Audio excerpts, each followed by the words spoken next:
This video is about Israel's land and air wars and their strategic importance. Subscribe for more. The sun hung low over the arid hills of the Negev desert, casting long shadows on the parched earth.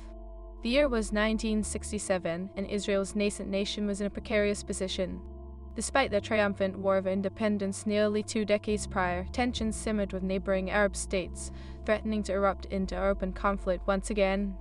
In a small command bunker beneath Tel Aviv, General Moshe Dayan, a formidable figure with an eye patch and a reputation for bold decisions, stared intently at a sprawling map.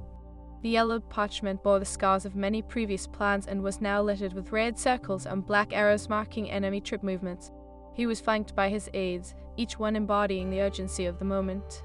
Ali Cohen, an intelligence officer with a knack for undercover work, leaned closer, pointing out the reports of troop formations along the borders of Egypt, Syria, and Jordan. "A day in, we were running out of time," Ali urged, his voice tense. "We must strike first if we want to survive." The air was thick with apprehension, and the whispers of history echoed in the cramped space. The looming threat was not just from a coalition of Arab states, it was a clash of ideologies forged in the fires of World War I and II echoing through Europe. The scars of the Holocaust and the shadows of Nazi Germany had left deep imprints on Israel's psyche. The young nation was forged in the aftermath of genocide, battling against time and fate to solidify its existence. In the distance, the anguished cries of refugees still echoed, and the specter of past wars loomed large. Dayan's mind flickered back to the Second World War, where the Allies had fought to dismantle tyranny, echoing a conflict that had reshaped the world. The lessons of history weighed heavily as he contemplated the fate of his people. "I agree," Dayan finally said, his voice resonating with conviction, "but we must be strategic. We need air superiority if we are to counter their numbers. The Egyptians have amassed a strong ground force. Our best chance is to cripple their air defenses before they can unleash their full might." There's a sun dip below the horizon, painting the sky with fiery hues. Dayan outlined his audacious plan for a preemptive strike. The name Operation Focus would soon be etched in history. Israel's Air Force, a fledgling entity composed of American jets and a few French Mirages, would become a force multiplier against a much larger adversary. Meanwhile, thousands of miles away, in a military base in California, Colonel David Hartman studied satellite imagery.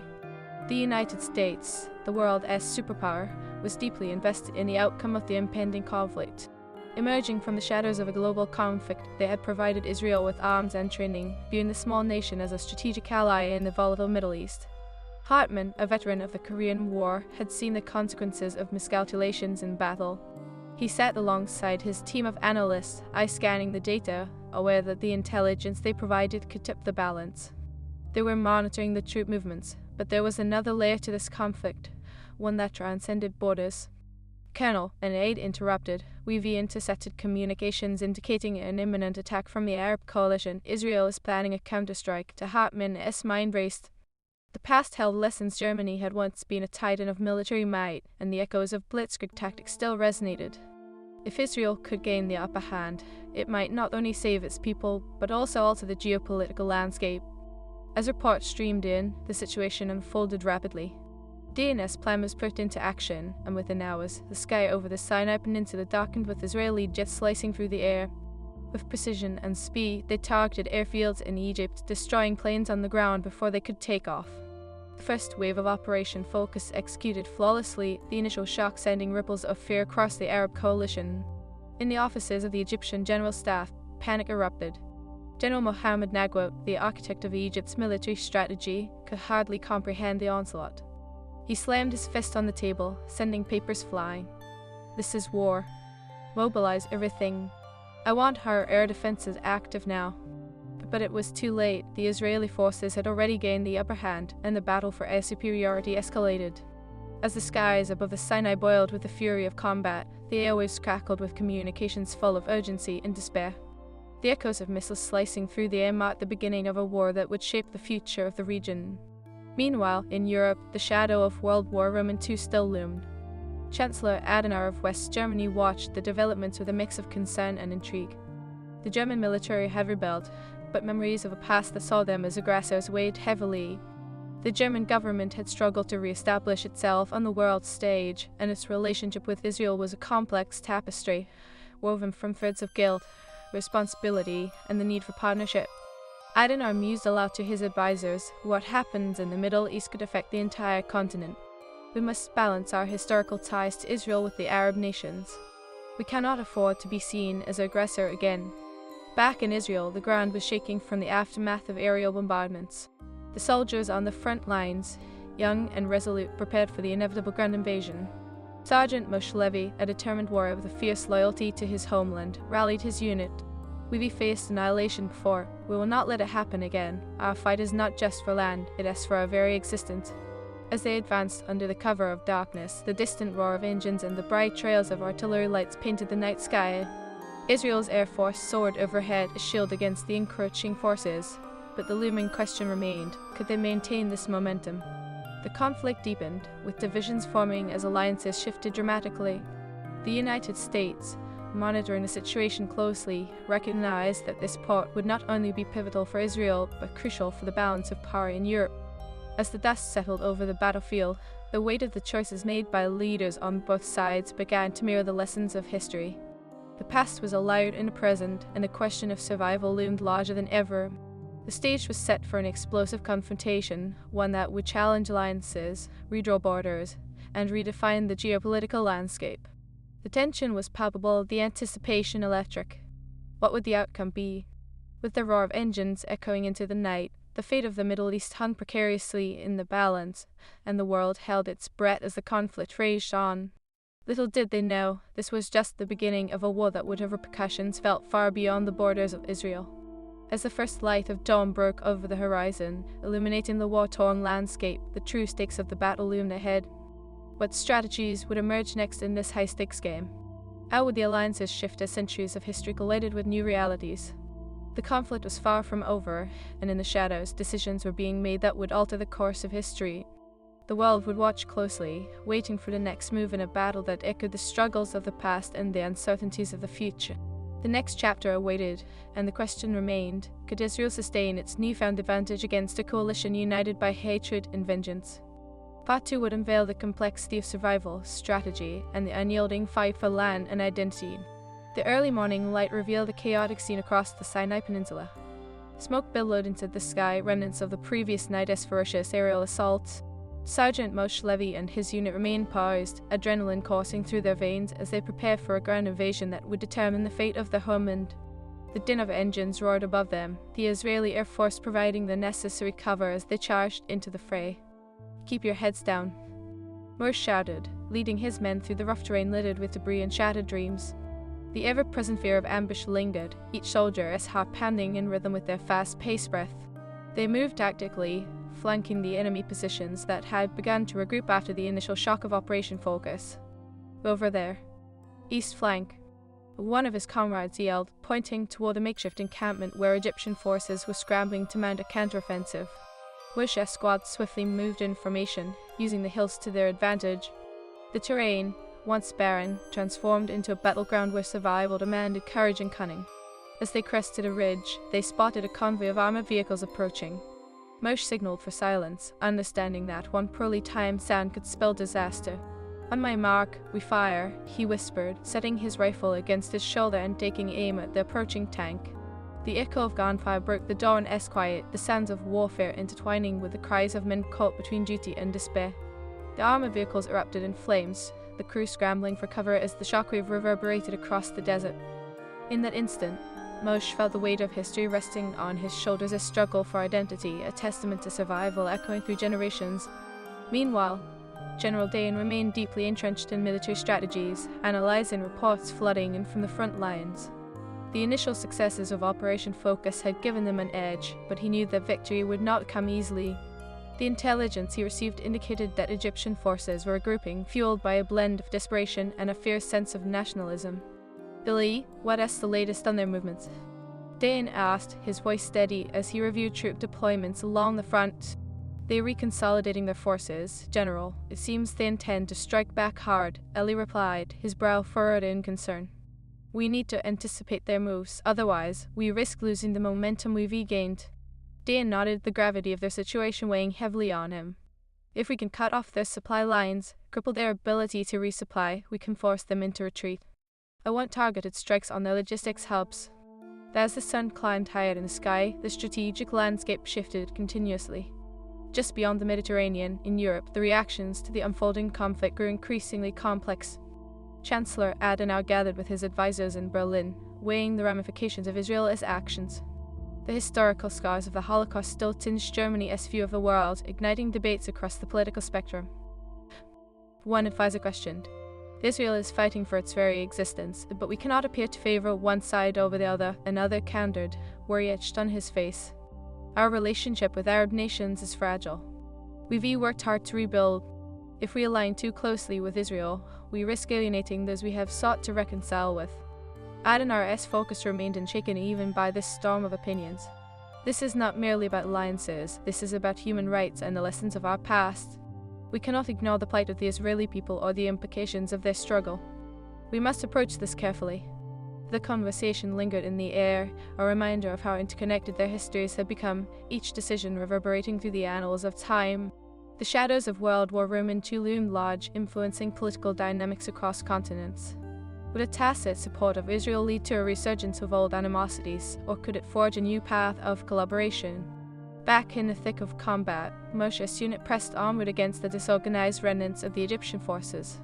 They moved with a sense of urgency, gaining ground with each decisive blow. But their victories were not without cost. The price of survival gnawed at their spirits, and the toll of loss weighed heavily on their hearts. A sudden explosion nearby sent Moshe sprawling to the ground, the world round him momentarily engulfed in chaos. Dust kicked up, blurring his vision as he struggled to regain focus. The panic shouts of his men pulled him back to reality, and he surged to his feet, calling out to his comrades. "Regroup. We need to hold our position." Determined to push through the haze of battle, he rallied his unit, their spirits ignited by his unwavering resolve. "We are not just fighting for land, we're fighting for our children, our future. This land is ours, and we will not let it slip away." With renewed vigor, they launched toward the heart of the enemy lines, the clash of metal and the cries of men creating a cacophony of war. Meanwhile, intelligence reports continued to flow today, and each update more alarming than the last. The Egyptian forces were not just regrouping, they were mobilizing reserves, and there were whispers of a broader coalition forming among Arab nations, drawn together by a shared animosity toward Israel. The general, "We believe Jordan may get involved," Ali warned, anxiety lacing his voice as he presented the latest intelligence. "If that happens, we will be overwhelmed. We need to act decisively. Then we must strike harder and faster," Dan replied, taking swift action. "Prepare for a broader offensive. We'll all go beyond Sinai. We need to send a clear message that we will not back down." The orders were given, and as the day wore on, Israeli forces extended their reach into enemy territory, creating a rift between the warring factions and the civilians caught in the crossfire. The international community began to stir, concerned about the humanitarian crisis emerging from the violent clashes. In Washington, Colonel Hartman continued to monitor the situation, aware of the critical decisions being made on both sides. He understood that the stakes transcended the battlefield, they reached into the very fabric of international relations. As reports of civilian casualties began to surface, pressure mounted on the administration to intervene diplomatically. "Colonel, we need to formulate a response to the unfolding humanitarian crisis," his aide urged, handing him a brief. "If we don't act, we risk losing our moral standing." Hartman nodded, the weight of responsibility heavy on his mind.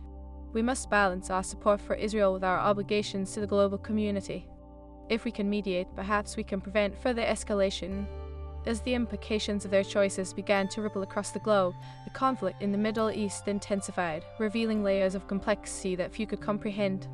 The foundations of alliances were being tested, the echoes of history shaping the current landscape in real time.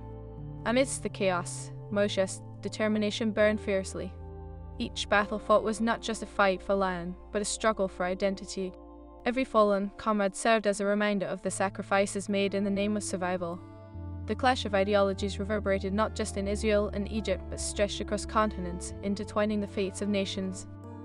As the next wave of conflict erupted, dreams of peace seemed further away than ever. The world held its breath, watching as the stakes rose and the shadows of history loomed large. What unforeseen twists awaited in the conflict's wake? How would powers both great and small navigate the complexities that lay ahead? The unfolding drama promised to reshape the Middle East and reverberate throughout Europe, with consequences yet to be imagined. The stage was set for an explosive continuation, and the next moves would determine not just the survival of a nation, but the history of the world itself. The battlefield continued to churn under the relentless sun, the consequences of ambition and desperation echoing through the dry air. In the wake of their initial successes, the Israeli forces pushed deeper into the Sinai Peninsula, but the Egyptian military was not yet defeated.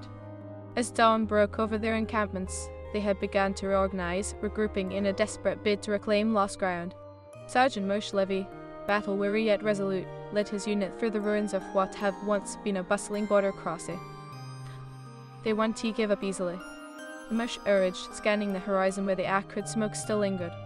The landscape was dotted with remnants of war, rusted vehicles, and the shattered remains of hopes intertwined among the sands. In Tel Aviv, General Dayan studied the latest intelligence reports with a furrowed brow. The Egyptian command had shifted their tactics in response to Israel's advances. "We need to anticipate the next move," Eli Cohen stated, his voice steady despite the urgency. The specter of defeat loomed ominously, and Dayan understood that the initial shock they'd delivered might soon fade. "Billy, we need to strike at their command centers. If we can cut off their leadership, we can sow confusion and disrupt their coordination," Dayan said, laying out a bold plan to disrupt the enemy's command structure. Back on the front lines, the atmosphere was thick with tension. As Moshe and his men moved cautiously toward the next objective, they stumbled upon an Egyptian supply route, unaware of the ambush that awaited them.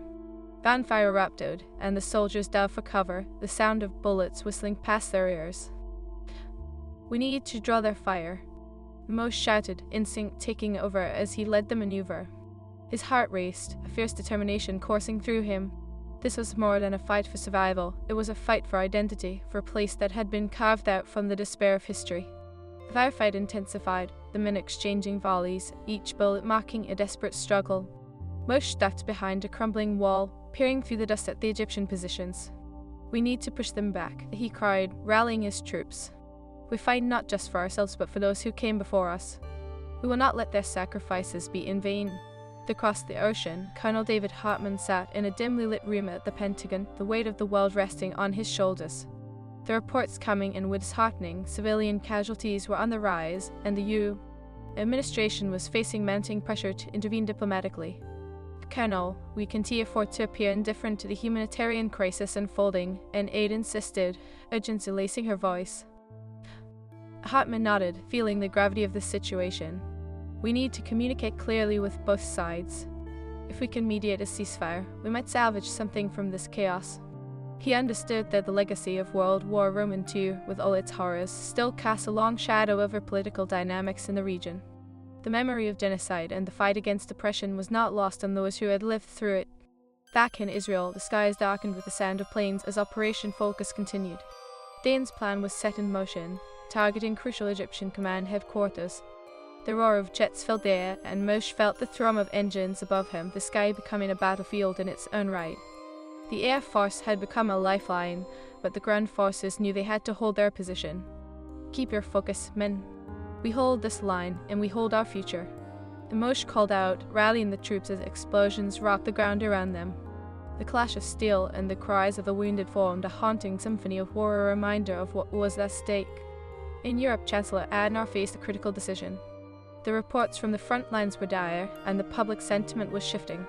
"We must decide how we will respond," he said to his advisors, feeling the weight of history pressing down on him. "This is not just about Israel and Egypt, the implications reach far beyond. The Chancellor, we cannot appear to support one side or the other," one advisor cautioned. "Our relationship with the Arab nations is too fragile. We risk igniting old tensions." Adnar's heart conflicted between moral duty and political pragmatism. "Germany's past demands that we recognize the struggle against oppression," he replied, resolutely aware of the lessons that history had woven into the fabric of his nation. As the fighting raged on, Moshe's unit faced the brutal realities of war. They pressed forward, the adrenaline surging through their veins as they encountered relentless opposition. In the chaos, Moshe lost track of time, the world narrowing to the present moment to fight for survival amidst the cacophony of battle. Suddenly, a mortar round exploded nearby, sending dirt and flames into the air. Moshe's vision blurred as he stumbled, feeling the heat of the blast wash over him. His men rushed to his side, supporting him as they sought cover behind the remnants of a destroyed building. "Are you all right?" one soldier asked, concern etched on his face. I am fine, we need to regroup and keep moving. Most shouted, forcing himself back to focus on the mission. He knew he had to lead. Failure was not an option. The echoes of their fallen comrades haunted him, each loss a reminder of the stakes at hand. The Israeli forces rallied, launching a renewed offensive into the enemy lines. The command centers targeted by DNS orders were hit hard, disrupting Egyptian operations and impacting morale. Reports began to stream in a shift in the tide of battle. But the Egyptian resolve was not easily broken. They fought back fiercely, driven by desperation and a fierce sense of nationalism. In the middle of the fray, Moshe felt a shift in the atmosphere. The Egyptians were grouping their tenacity, igniting a defiance that fueled the fight. They were not giving up, push harder. He rallied his men, the spirit of survival igniting their hearts. Meanwhile, in the Pentagon, Hartman watched the spiraling conflict unfold on screens before him. The once quiet corridors buzzed with urgency as intelligence updates flooded in. The situation is escalating, Colonel. We need to prepare for potential repercussions if this continues, an aide warned, urgency underscoring her words. Hartman recognized the delicate balance being tested, not just between Israel and its enemies, but among the global powers observing from afar. We need to prepare for all possibilities. The lessons of the past teach us that these conflicts can spiral out of control quickly, he replied, the weight of history pressing upon him. Back on the battlefield, Moshe and his unit pressed deeper into enemy territory. The air was thick with the acrid smell of smoke, and the ground trembled beneath their feet. As they advanced, they encountered fierce resistance. The roar of gunfire and the cries of the wounded melted together, forming a haunting backdrop to their struggle. In the midst of the chaos, a sudden explosion sent Moshe tumbling to the ground, disoriented but alive. He struggled to regain his footing, the weight of his rifle grounding him in the reality of combat. As he glanced around, he saw his comrades rallying, preparing for the next wave of confrontation. We have to move, regroup, and advance. Moshe shouted, fighting against the chaos that threatened to consume them. The courage of his men inspired him as they pressed onward, fighting not just for survival, but for the future of their homeland. The tension in the air crackled like electricity, with every moment potentially altering the course of history. As the conflict intensified, the echoes of the past loomed larger, intertwining the struggles of generations. Would the lessons of history be learned, or would they remain trapped in a cycle of violence and despair? The next move could tip the scales irrevocably. Moshe's heart raced with uncertainty as he steeled himself for whatever lay ahead. The storm of war raged on, its winds carrying with them the weight of destiny, poised to reshape not only the region but the futures of countries across continents. The world held its breath, waiting for the next chapter to unfold, one that would test the very bonds of survival and identity against the backdrop of an unyielding history. As the fierce battle raged on, both sides grappled with the harsh realities of warfare. The sun hung high in the sky, casting a stark light over the Sinai Peninsula as the conflicts became more desperate. Sergeant Moshe Levy, buoyed by the resolute spirit of his comrades, pushed forward into the heart of chaos, driven by an insatiable need to protect his homeland. The acrid scent of gunpowder mingled with the dust of the battlefield, striking a visceral reminder of the stakes involved. Move up, don't he let them regroup. Moshe yelled, his voice carrying over the din of explosions and gunfire. He could see the Egyptian forces scrambling to re-establish their positions, their determination palpable. The tension hung thick in the air as the realization that this was not merely a battle for land but a war for survival settled heavily in his heart. Memories of the Holocaust and the desperation of his ancestors surged through him, fueling his resolve. Each step forward was a testament to the sacrifices of those who had fought before him. In the control room back in Tel Aviv, General Dayan monitored the situation with an unwavering focus. The initial successes of Operation Focus had shifted momentum, but the Egyptians were regrouping, and the cost of this war was becoming alarmingly high. Ali, what is the latest intelligence? He demanded, the tone of urgency evident in his voice. Reports indicate they are attempting to counterattack. Their morale is rallying, and we need to disrupt their command structure again, Ali replied, his expression grave. If we don't act soon, we risk losing the advantage we've regained.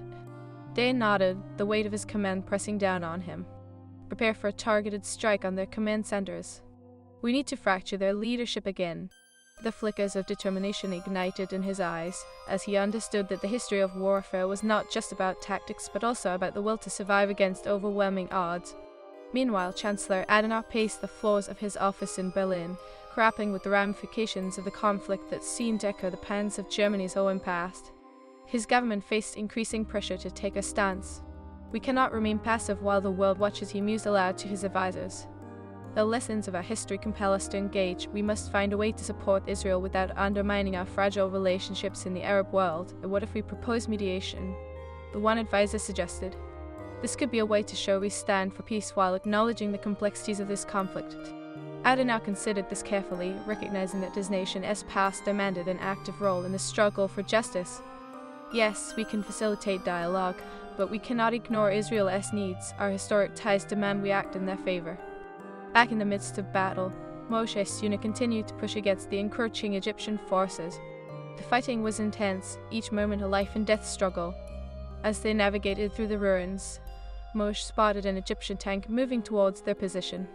"Take cover," he shouted, and his men dove behind the scattered debris, bracing themselves for the impact of the incoming artillery.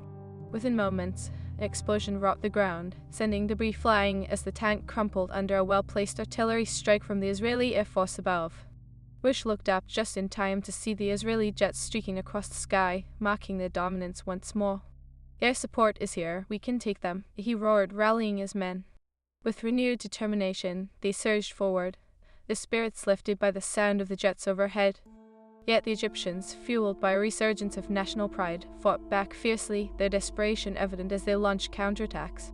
Moshe's heart raced as they closed in on the enemy lines, his instincts sharp as he maneuvered his unit through the chaos. In the Pentagon, Colonel Hartmann remained fixated on the screens displaying the conflict unfolding in real time. The reports of civilian casualties were escalating, and the American administration faced mounting discontent from both sides. "We need to provide humanitarian aid or we risk losing the moral high ground," one aide urged. Hartmann understood the need for balance. "We must ensure that our support for Israel does not overshadow the humanitarian crisis," he replied. "We need to push for a ceasefire and offer mediation. The lessons of history teach us that compassion must guide our interventions." As the conflict on the ground continued to escalate, General Danes' orders for a targeted strike were set into motion. The Israeli Air Force prepared to launch a series of attacks on key Egyptian command centers, aiming to derail their efforts to regroup. The sky became a canvas of chaos as explosions lit up the horizon. In the midst of the turmoil, Moshe's unit pressed their advantage, engaging the enemy with a combination of precision and raw courage. They advanced into the heart of the Egyptian positions, the sounds of gunfire and the cries of men merging into a haunting symphony of war. Moshe felt the intensity of the moment, each second stretching into eternity as they fought for their survival. "Push forward, we cannot falter now," Moshe shouted, leading his men with purpose as they navigated the battlefield. The lessons of the past surged within him. The survival of his ancestors depended on their success. The weight of history hung heavy in the air, each bullet fired a reminder of the struggle that had shaped their identity. As they fought, the tide began to turn. The Egyptian forces, demoralized by the airstrikes and the pressure from the advancing Israeli soldiers, began to falter. Moshe seized the moment, rallying his comrades to exploit the chaos. They were breaking. "We can win this." He rallied, igniting a fierce determination in his men. Across the Mediterranean, the situation in Europe became tenser as world leaders called for an immediate response to the rising humanitarian crisis. Adenauer met with coalition partners, advocating for a unified approach to mediate the conflict while ensuring support for Israel. "We cannot stand by as innocent lives are lost. Our history compels us to act, but we must do so with wisdom," he urged. The efforts for mediation gained momentum, reflecting the complexities of alliances forged through shared histories of struggle. As the international community began to rally behind a call for a ceasefire, both sides recognized the need for resolution. The conflict had reached a critical juncture, a moment where the echoes of history intertwined with the past of the future. Back in Sinai, Moshe's unit pushed the last remnants of the Egyptian forces back, the sounds of battle beginning to fade. The realization of the victory began to wash over them, but the cost weighed heavily in the air. The battlefield was littered with the remnants of war where both sides suffered losses that echoed the sacrifices made throughout history. As dusk settled over the horizon, a stillness enveloped the battlefield, a haunting reminder of the toll exacted by warfare. In the quiet that followed, Moshe looked over the scarred land, feeling a profound weight settle in his heart. "We fought for our home, but at what cost?" he whispered, recognizing that while they had secured their survival, the scars of conflict would resonate for generations. As negotiations for peace began to unfold on the global stage, a shift occurred. Leaders from diverse nations gathered, guided by the lessons of the past, striving for a future where history would not repeat itself. The paths of the USA, Germany, Israel, and Egypt converged at crossroads, driven by a shared desire for a lasting peace. In the months that followed, the lessons learned through bloodshed and sacrifice shaped a new narrative. The echoes of the past became the foundation for rebuilding, a chance to forge stronger alliances based on mutual respect and understanding. The conflict, while devastating, ignited a dialogue that reached beyond borders, intertwining the stories of nations. As the dust settled and the world began to heal, Moshe stood amid a new dawn, reflecting on the journey ahead. The struggles endured were etched into the fabric of his identity, reminding him that the fight for survival was not merely about territory, but about the unyielding spirit of our people. The resolution of conflict offered a glimmer of hope, a chance for nations to rise from the ashes of war, united by the lessons of their shared histories. The future remained uncertain, but the will to learn and grow from their experiences promised a new chapter, a testament to survival, resilience, and the enduring pursuit of peace.